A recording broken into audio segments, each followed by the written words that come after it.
This is Optimal Startup Daily, episode 227, 5 Things I Learned from Cold Calling by Nick Loper of SideHustleNation.com. And I'm Dan. I am your host here on Optimal Startup Daily. This is where I read to you each and every day from some of the best blogs on entrepreneurship. We take all this great stuff from the authors that we've handpicked and gotten permission from, of course, and then we turn it into short audio content, usually 7 to 10 minutes a day, to help you improve your business life. And before we get to our post for today, I want to thank BKA Content for sponsoring this episode. Are you a business owner or entrepreneur who wants to grow your website traffic? Having a blog section on your website not only keeps your audience informed and interested, but also helps you generate more leads by 67%. Now, we know that writing consistent, good quality content that actually generates visitors is frustrating, and this is where BKA Content comes in. BKA Content is a content writing agency that offers monthly subscriptions to help you generate consistent blog content on your website. You'll have a dedicated account manager to do all the heavy lifting for you too, whether it be keyword research, topic creation, blog writing, and more. You will then receive 100% ready-to-publish blog posts delivered directly to your inbox while you focus on your strengths. That's a win-win situation. You can choose from 4 different subscriptions depending on the content volume you need. And if you sign up right now, you can get up to 1 month's worth of blogs for free. Just go to bkacontent.com/OSD to learn more and get your free month of blogs. That's bkacontent.com/OSD to learn more and get your free month of blogs. For now, let's get right to another post as we optimize your life. 5 Things I Learned from Cold Calling by Nick Loper of SideHustleNation.com. One of the biggest questions I had going into my internship with College Works Painting, where college students essentially run all elements of a residential painting business over the summer, was how are we going to get customers? On the first day of training, I found out the answer: cold calling. My heart sank. I didn't want to go door to door. Not that I was above it or anything, it was just a terrifying thought for an introvert like me.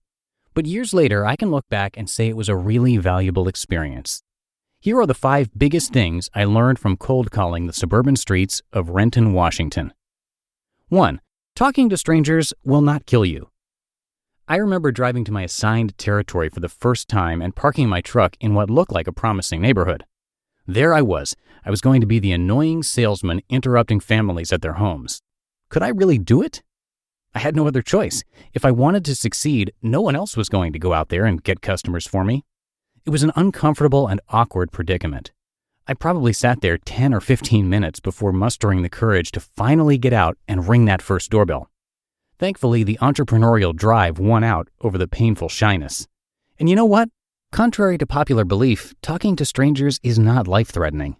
Not everyone was happy to see me. In fact, most people weren't. But most were polite enough to hear out my pitch. No one slammed the door in my face, and even if they did, would that really be the end of the world? I mean, was I such a weak character I couldn't handle a little rejection?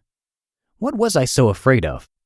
On that first day, I scored a couple hot leads and eventually closed 1 paint job. Not bad, considering the mild panic attack that almost hindered me from getting out of the car. 2.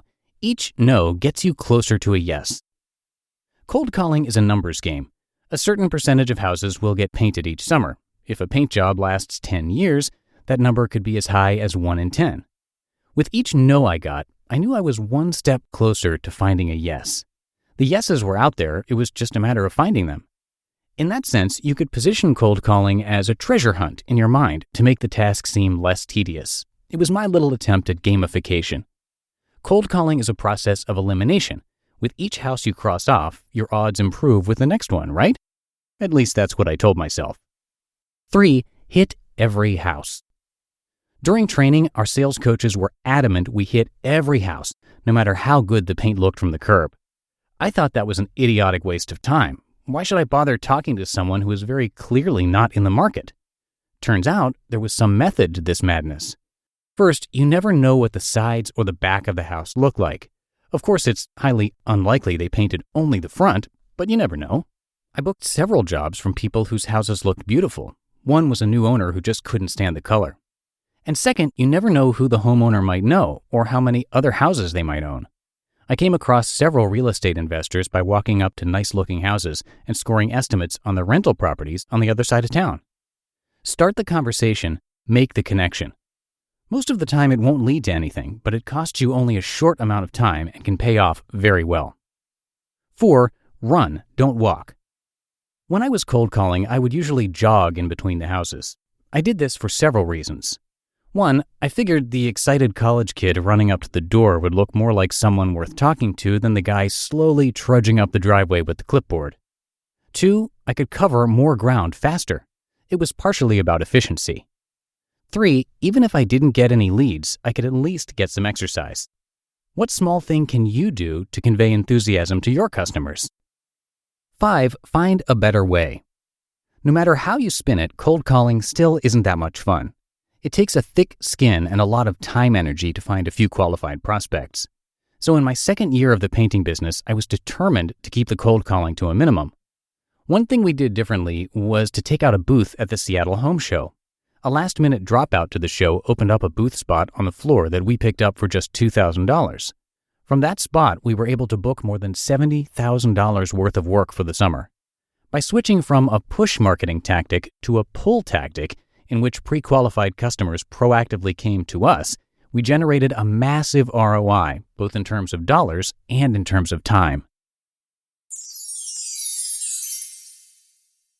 You just listened to the post titled 5 Things I Learned from Cold Calling by Nick Loper of SideHustleNation.com. I'm going to tell you about Nick in just a sec, but first I want to thank Skillshare for sponsoring this episode. Skillshare is an online learning community that offers membership with meaning.